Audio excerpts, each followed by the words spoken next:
어, 비즈니스 세금과 관련해서 말씀드리기 전에 간혹 저한테 전화하셔가지고 LLC 차려주세요 하시는 분들이 계세요. 근데 이제 사실 LLC가 최근에 많이 하는 형태의 비즈니스인 것은 맞습니다. 다만 그 여러 가지 비즈니스 형태에 따라서 장단점이 있기 때문에 무조건 LLC가 최선의 방법은 아니거든요. 그래서 오늘 여러분들께 그 어떤 형태의 비즈니스들이 있는지 그 장단점을 간단히 설명을 드리고 어떤 세무보고서를 보고해야지, 언제까지 보고해야 되는지 그런 것을 말씀드리겠습니다. 우선 첫 번째는 개인 비즈니스입니다. 이 개인 비즈니스는 그 Sole Proprietorship이라고 부릅니다. 그래서 일반적으로 스케줄 C를 보고하는 그런 비즈니스인데요. 장점은 설립이 굉장히 간단하죠. 뭐 특별한 설립이 필요 없습니다. 그냥 일을 하게 되면 아무 회사 설립 없이 일을 하게 되면 이제 스케줄 C 자영업이 되는데요. 또 다른 장점은 이제 모든 소득이 경영주의 이제 그 소유가 되고 또 모든 결정권도 경영주가 가지게 되는 그런 장점이 있습니다. 하지만 단점은 가장 큰 단점일 수 있는데요. 그 소유주가 모든 책임을 져야 된다는 그런 단점이 있고 또 자본 유치에 제한이 있죠. 아무래도 혼자서 하다 보니까. 그리고 이제 자영업세가 부담이 될 수도 있습니다. 그 소득에 대해서 자영업세가 계산이 돼서 나오는데 그 부분이 부담이 될 수도 있습니다. 두 번째 비즈니스 형태로는 파트너십이라는 것이 있습니다. 이 파트너십은 사실 파트너십도 특별히 어떤 양식을 보고하고 만들어놔야만 설립이 되는 건 아니고 2명 또는 이상이 모여서 우리 뭔가 같이 하자라고 하면 파트너십이 이미 성립이 되는 것입니다.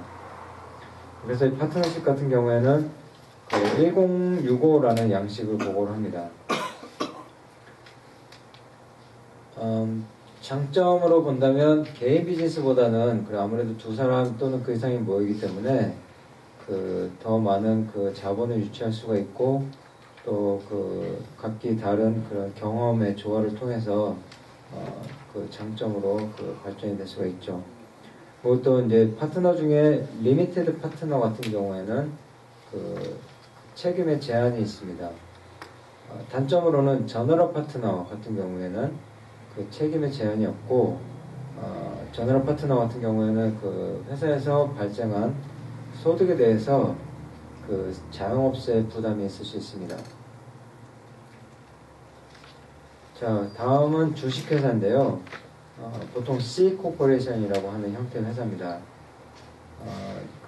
보고하는 세무보고 양식은 1120이라는 양식을 보고하고 가장 큰 장점은 이 C 코퍼레이션 장점은 주주들에게 제한된 책임입니다. 주주들이 자기들이 투자한 부분에 대해서만 책임을 지면 되는 거죠. 그게 가장 큰 장점이 될 수 있고 또 소유권 이전이 비교적 쉽습니다.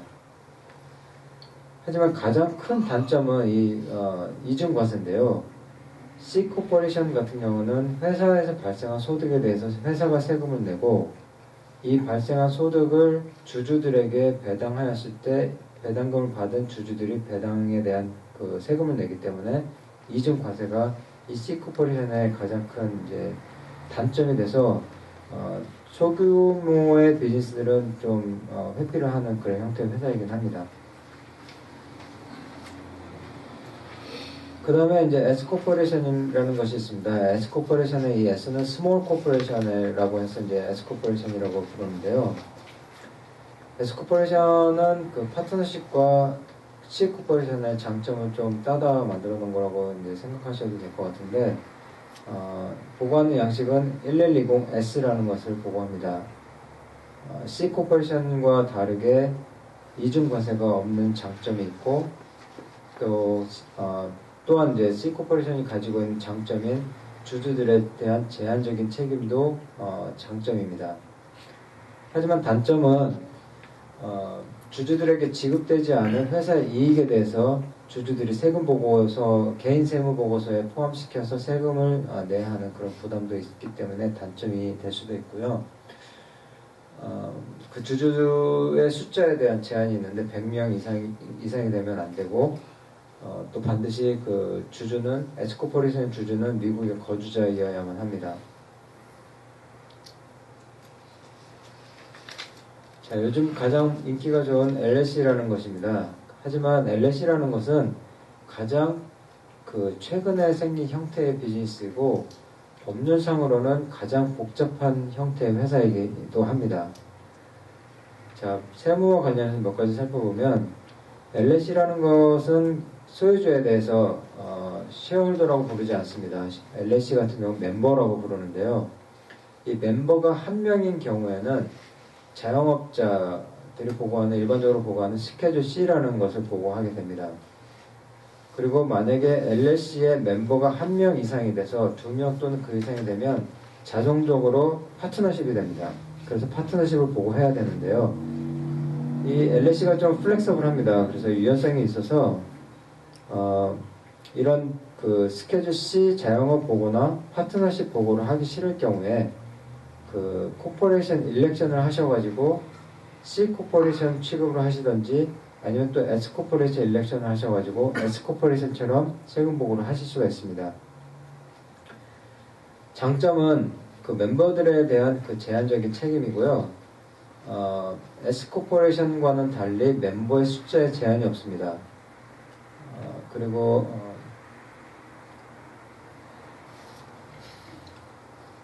단점으로는 그 S코퍼레이션과 비슷하게 멤버들에게 아직 지급되지 않은 소득에 대해서 멤버들이 이제 세금 보고해야 되는 그런 단점이 있고, 간혹 어떤 주에서는 이제 연방정부와 다른 트리트먼트를 하기 때문에 조금 다른 세법이 적용될 수도 있기 때문에, 주세법이 적용될 수 있기 때문에, 주의해야 되는 그런 몇 가지 주도 있습니다. 자, 다음은 그 법인 세율인데요. C코퍼레이션은 아까 말씀드렸다시피 회사에서 이익이 발생하면 회사에서 세금을 낸다고 말씀드렸습니다. 이것이 그 세율에 이제 적용되는 그 소득 범위인데요. 첫 5만 불까지는 15%, 5만 불 이상에서 7만 5천 불까지 25%, 그리고 7만 5천 불 이상에서 10만 불까지는 34% 세율이 적용되는데요.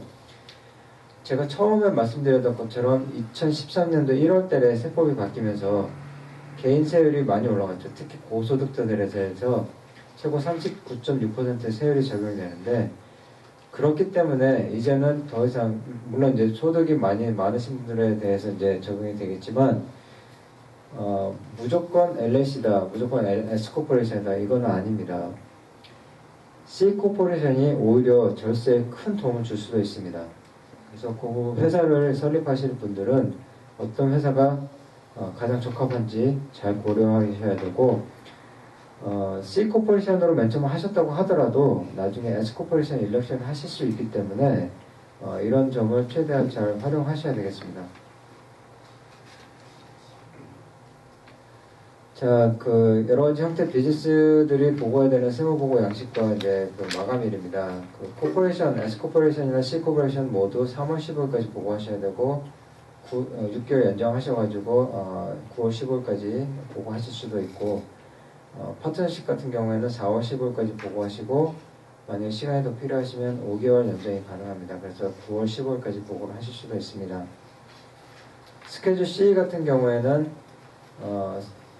개인 세무보고서 1040 양식에 포함되어서 4월 15일까지 보고하셔야 되고, 시간이 더 필요하신 분들은 6개월 연장하셔가지고 10월 15일까지 보고하실 수도 있습니다. 그 밖에 비즈니스들은 이제 그 라이선스 리뉴라든지 그 퍼스널 프로퍼리에 대해서 그 재산세 보고, 또 세일스 텍스 보고, 뭐 그 밖에 여러 가지 이제 시나 카운티에 보고해야 되는 것들이 있는데요. 이 마감일은 시나 카운티에 따라서 약간 차이가 있습니다. 그래서 받으시는 우편물 같은 것들 잘 참조하시고 그 마감일 지나지 않도록 주의하셔야 되겠습니다. 자, 보고하지 않았을 경우에 이제 가산세에 대해서 말씀드리겠습니다. 파트너십과 S코퍼레이션에 대해서 이제 부과가 되는 건데요. 왜냐하면 아까 말씀드렸듯이 C코퍼레이션은 자체적으로 세금을 내기 때문에 이제 지금 말씀드릴 것은 파트너십과 S코퍼레이션에 대한 그 세금 보고를 늦게 하였거나 안 했을 때 이제 부과되는 가산세입니다. 2008년도 같은 경우에 그 85불의 그 가산세가 있었습니다. 그것이 이제 2009년도에는 89불로 늘어났어요. 2009년도 이후에는 195불로 늘어납니다. 근데 이것은 뭐 한 번 늦게 했다고 한 번 그 부과되는 것이 아니고 그 회사의 각 파트너나 각 주주당 한 달에 차지되는 금액입니다. 그래서 최고 12개월까지 부과가 될 수 있습니다. 아까 그 파트너십이나 S코퍼레이션 같은 경우는 별도의 세금을 내지 않는다고 말씀드렸는데 이 부분에 대해서는 파트너십이나 그 S코퍼레이션에 부과가 되는 그런 부가세입니다.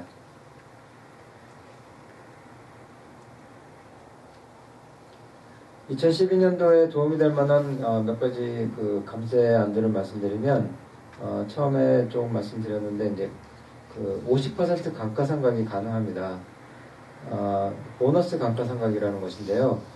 이 보너스 감가상각은 세액 자산에만 적용이 됩니다. 그러니까 누가 쓰던 것을 구입한 것에 대해서는 적용이 되지 않고 뉴 에셋에만 그 적용이 가능합니다. 반면에 그 섹션 179이라는 그 공제 항목이 있는데요. 이것은 그 used asset도 가능합니다. 그래서 최고 50만 불까지 공제를 하실 수도 있습니다. 그래서 보너스 감가상각이든 그 섹션 179이든 더 이득이 될 만한 것을 선택하셔가지고 하시면 되겠습니다. 자, 조지아 주의 몇 가지 이제 비즈세금 관련해서 주요 사항을 말씀드리면 그 판매세가 면제되는 항목들이 몇 가지가 있는데요. 그 중간 상인들에게는 판매세가 면제가 되고 또 타주에 판매하시는 것도 면제가 됩니다. 물론 모든 것이 면제되는 건 아니고 그 타주에 세일스 텍스를 내지 않아도 되는 그런 그 업체에 대해서는 그 면제가 되고 또 제조업에 사용되는 그 재고에 대해서 그 세일스 텍스가 면제가 됩니다. 또 그 비즈니스 퍼스널 프로퍼티 텍스 보고함에 있어서 몇 가지 이제 면제되는 것들이 있는데요. 소프트웨어라든지 자동차 그리고 빌딩이나 이런 그 부동산 같은 것들은 그 제외 대상입니다. 그리고 또한 이제 프리포트 이그젬션이라고 해서 타주에 판매되는 그런 그 재고 자산에 대해서도 그 퍼스널 프로퍼티 텍스를 안 내셔도 되고 또 제조업에 사용되는 그런 그 재고에 대한 판매도 그 대상에서 제외가 됩니다. 다음은 그 개인 세무 보고 관련해서 IRS 감사 확률을 높일 수 있는 사항들입니다. 첫 번째는 높은 소득입니다. 소득이 20만 불 넘어가게 되면 약 4배의 그 감사 확률이 증가합니다. 그리고 100만 불이 넘는 사람들은 12배가 넘는 그 감사 확률이 있는데요.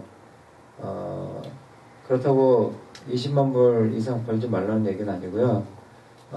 그렇게 이제 알고 계시라는 그런 포인트고, 두 번째는 소득이 누락되었을 때 W2 소득이나 1099 예를 들어서 간혹 그런 일이 있을 수 있어요. 1099은 이미 나는 세무보고를 했는데 1099은 늦게 받았을 경우 이런 경우가 있을 수 있거든요. 그래서 이렇게 누락이 되게 되면 IRS에서 편지를 받게 됩니다. 그래서 이제 누락된 부분에 대해서 뭐 수정보고를 필요로 할 수도 있고 아니면 그 부분에 대한 세금을 계산해서 IRS가 더 그 차지를 할 수가 있습니다.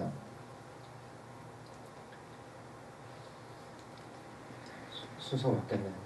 자, 3번 그 항목은 그 확률을 높일 수 있는 사항은 소득에 비해서 높은 경비나 공제가 포함이 되었을 때 감사 확률이 높아질 수 있고 또 높은 헌금이나 기부 금액이 포함되었을 때도 감사 확률을 높일 수 있습니다.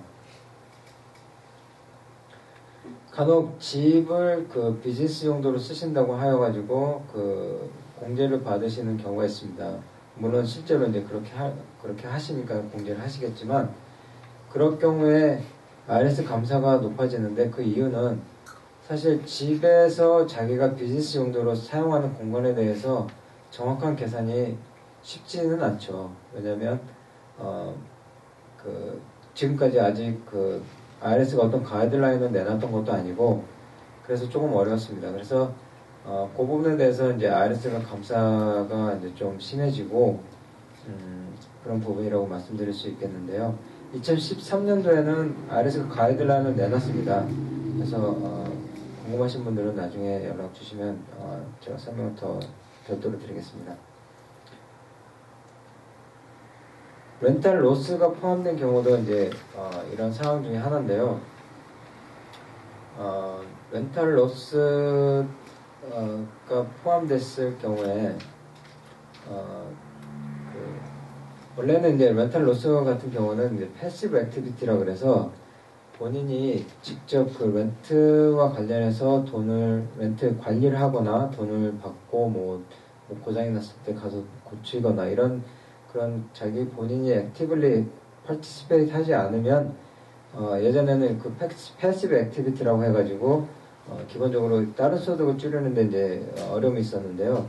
지난 몇 년 동안 IRS가 25,000불까지 그 공제를 가능하게 했습니다. 공제를 가능하게 하긴 했지만 그걸 남용하는 것을 방지하기 위해서 조금 더 감사를 강화시킨 부분입니다. 간혹 비즈니스를 하시면서 식비나 엔터테인먼트 또는 여행비로 공제를 하시는 경우가 있는데요.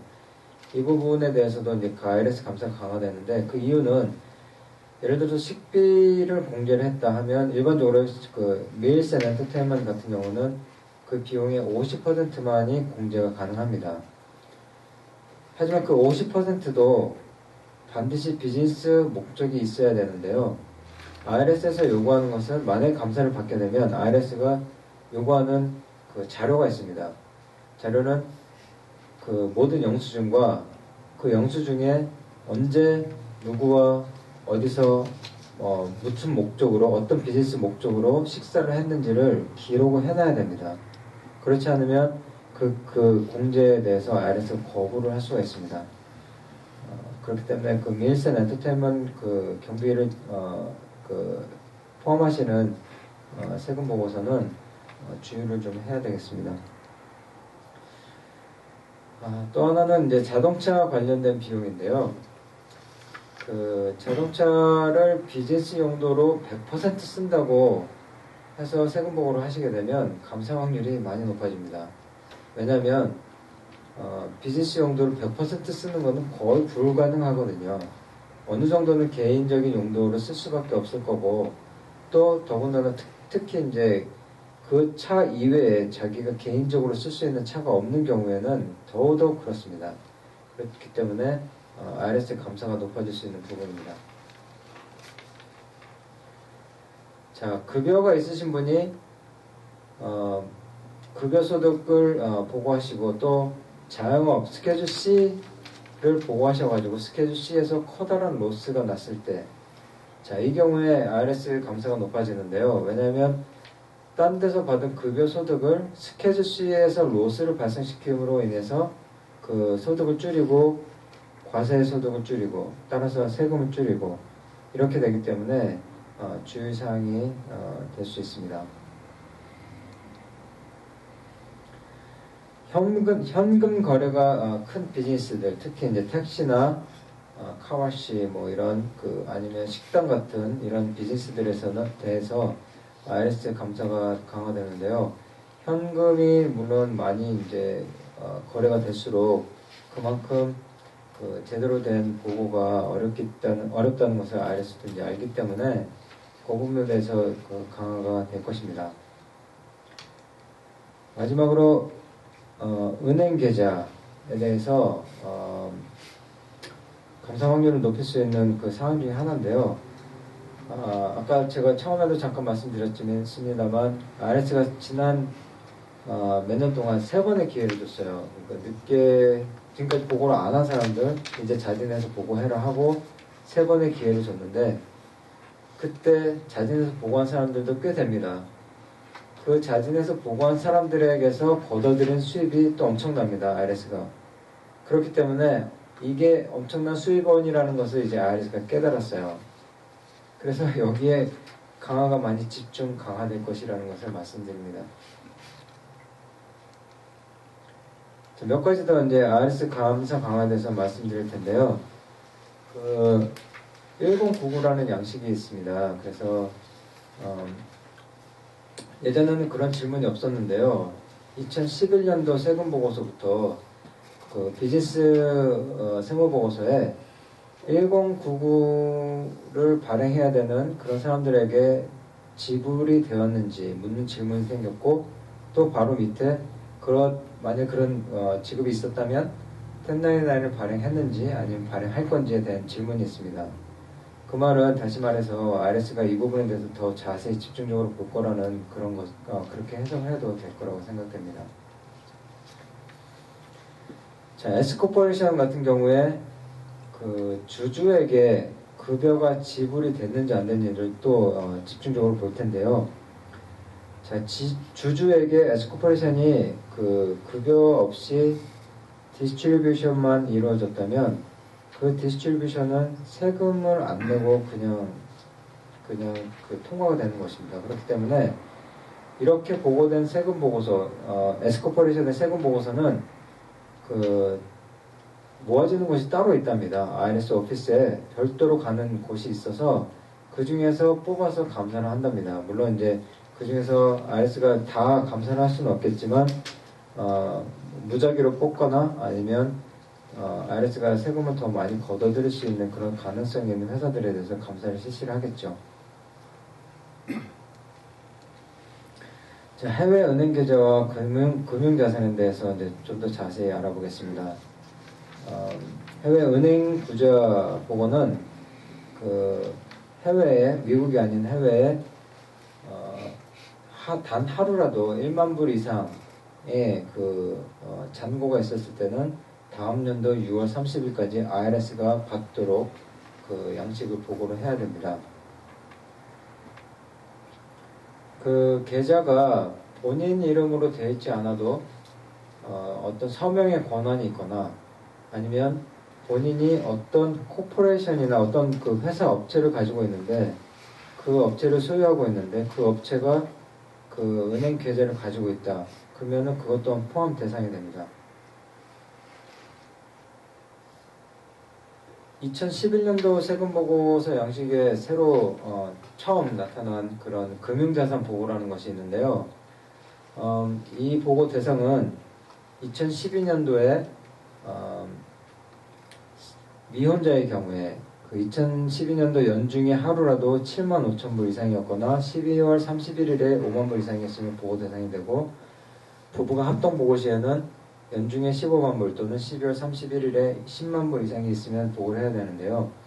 여기 포함되는 금융자산은 제가 별도 핸드아웃을 프린트물을 드렸는데 뮤추얼 펀드라든지 주식이라든지 또 라이프 인슈런스라든지 이런 것이 포함되는데, 대부분 보면 금융자산 보고를 해야 되는 분들은 해외 금융 계좌 보고도 해야 되는 경우가 거의 대부분입니다. 그래서 두 가지 다 보고를 하셔야 되는데, 차이점은 해외 은행 계좌 보고는 소득세 보고와는 별도로 보고가 되고, 금융자산은 소득세 보고와 함께 보고가 되는데, 금융자산 보고서에 또 이제 그 기입하셔야 되는 것이 있습니다. 자기가 가지고 있는 그 금융자산에서 발생한 소득, 즉 이자라든지 배당금이라든지 이런 소득을 포함시켰는지, 얼마를 포함시켰는지를 또 기입하도록 되어 있습니다. 그래서 양식이 그렇게 간단하지 않은 양식입니다. 그래서 주의를 좀 필요하고, 하지만 해당이 되시면 반드시 보고를 하시기를 저는 적극 권장드리는데, 왜냐면 그 페널티가 굉장히 셉니다. 두 가지 다 10,000불 이상의 페널티가 부과가 될 수가 있고, 심한 경우에 실형까지도 가능하기 때문에 신중하게 고려하시고 보고하시기를 권장드립니다. 이게 그런 경우도 있어요. 한국 같은 경우는 이제 전세금을 받지 않습니까? 네. 부채성 금융 예금에 대해서도 이렇게 되나요? 자, 전세를 받으시면 네. 전세라는 것이 사실은 미국에는 그게 없기 때문에 사실 렌탈 인컴에는 포함이 안 돼요. 그건 이제 전세를 받으시면 이제 몇 가지 주의사항이 첫 번째는 렌탈 인컴이 포함이 되냐 말아야 되냐 이제 그거를 따지셔야 돼요. 렌탈 소득이 있느냐 없느냐.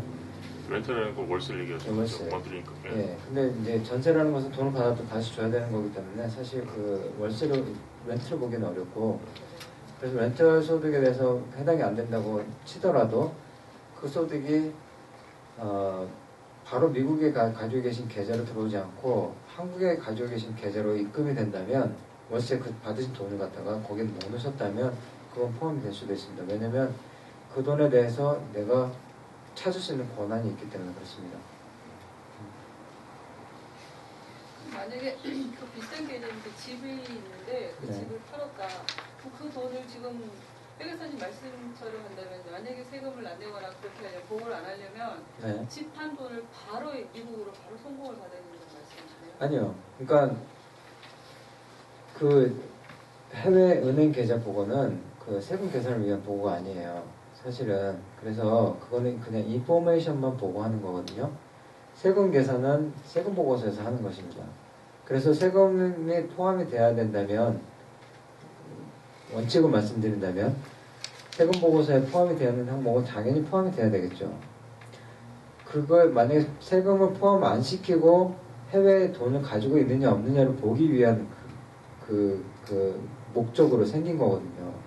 그렇기 때문에 그렇고 만약에 집을 파셨다면 미국에서 그 집을 파신 거에 대해서 만약에 본인이 거주하던 메인 홈으로 거주하시던 집이라면 한 사람당 25만 불씩 거기서 난 개인에 대해서 세금을 안 내셔도 돼요. 그래서 부부가 합동 보고 하신다면 최고 50만 불까지 그 개인이 발생했을 때 세금을 안 내셔도 되는데 그거는 이제 본인이 지난 5년 동안의 기간 중에서 3년 이상을 그 집에서 이제 자기의 메인 홈으로 살았을 경우에 그렇게 이제 가능합니다.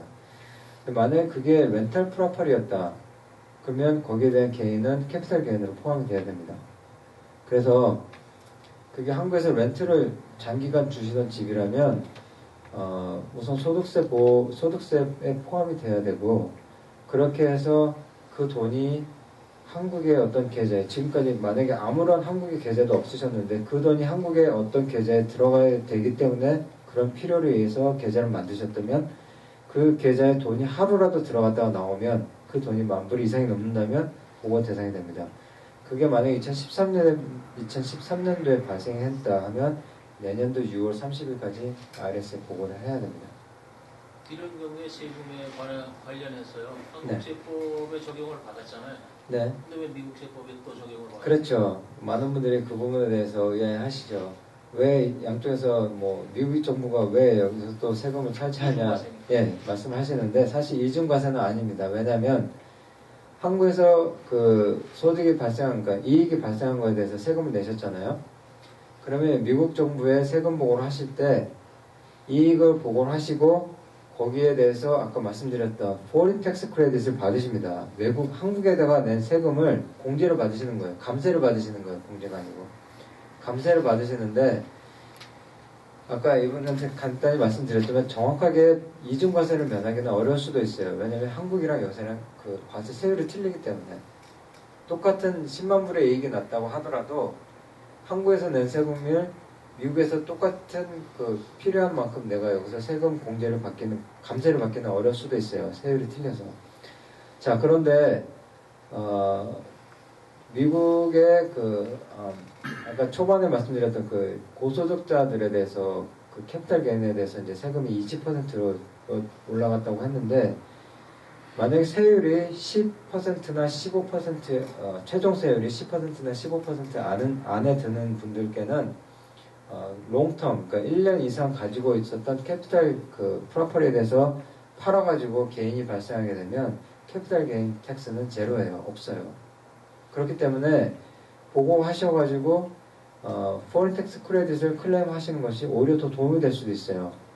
물론 몇 가지 제한이 될 수도 있어요. 하지만 그것이 그 미국에서 지금 현재 캐피탈 게인 텍스가 굉장히 낮기 때문에 오히려 별 문제가 없을 거라는 그런 말씀을 드리고 싶고, 실질적인 것은 계산을 해봐야 되고, 또 그 해당이 되시는 분이 실제로 캐피탈 게인 텍스가 0%가 적용이 되는 세율 범위 안에 계신지 아니면 그 이상인지도 봐야 됩니다.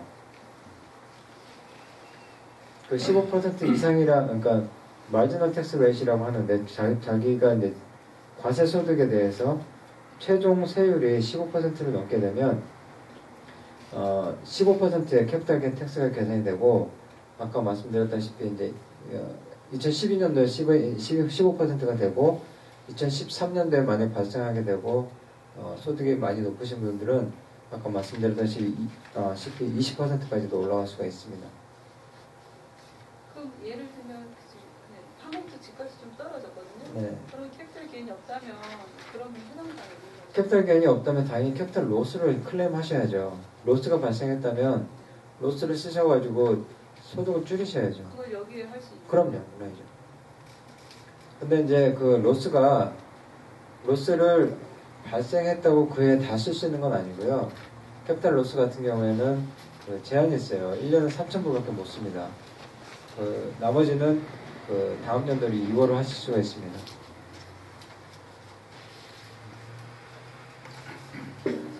그러면 마지막으로 제가 여러분들께 당부드리고 싶은 말이 있는데요. 마지막 노트를 말씀드리기 전에 제가 그 맨 처음에 들었던 그 회계학 교수님께서 말씀하신 게 있으셨어요. 그분의 동생분이 지적 장애가 있으신 분인데 본인의 세금 보고를 직접 한다는 거예요. 그래서 저도 여러분들께 말씀드리고 싶은 건, 물론 영어가 문제가 될 수도 있겠지만 한번 시도해 보시고 내 세금이 어떻게 계산이 돼서 나오는지, 내가 뭐 빠뜨린 건 없는지 좀 꼼꼼히 살펴보시기를 권장드리고, 제가 작년에 미국 분들에게 세미나를 했는데 여쭤봤더니 그분들의 한 90%, 95%가 본인 직접 하신다고 다들 하시더라고요. 그래서 물론 아까도 말씀드렸더니 그 랭귀지에 문제가 있긴 하겠지만 우리 한국 분들도 좀 더 자기 세금 보고에 대해서 관심 가지시고, 그러니까 뭐 회계사한테 자료만 갖다 주고 알아서 해주겠지라고 하시지 말고 본인 좀 직접 좀 관심 가지시고 해보시기를 권장드립니다. 파이널 노트 중에 중요한 것은 자료 보관입니다. 자료 보관이 굉장히 중요합니다. 그래서 자료를 그때그때, 물론 어떤 자료를 어떻게 보관해야 되느냐, 그걸 알기 위해서는 어떤 항목이 내가 공제받을 수 있는 건지 알아야 되겠죠. 그래서 예를 들어서 학비 같은 경우에, 학비는 물론 학교에서 받기 때문에 쉽습니다. 근데 학용품이나 책값 같은 건 사실 1년 뒤에 찾으려고 하면 잘 몰라요. 그렇기 때문에 대충 에스티메이트를 하거나 이렇게 하시는데 그러지 마시고, 그 자제분들한테 말씀을 해당이 된다면 말씀을 하셔가지고 그때그때 영수증을 모아놓든지 하시면 나중에 혹시 더 썼는데 불구하고 잘 기억이 안 나서 덜 포함시키는 그런 부분이 없도록 하시기 바라고, 또 자료 보관이 중요한 것은 IRS나 그 주정부에서 만약 감사를 한다면 지난 3년 또는 그 이상까지도 볼 수가 있어요. 그렇기 때문에 3년에서 한 5년 정도는 보관하시는 게 중요합니다.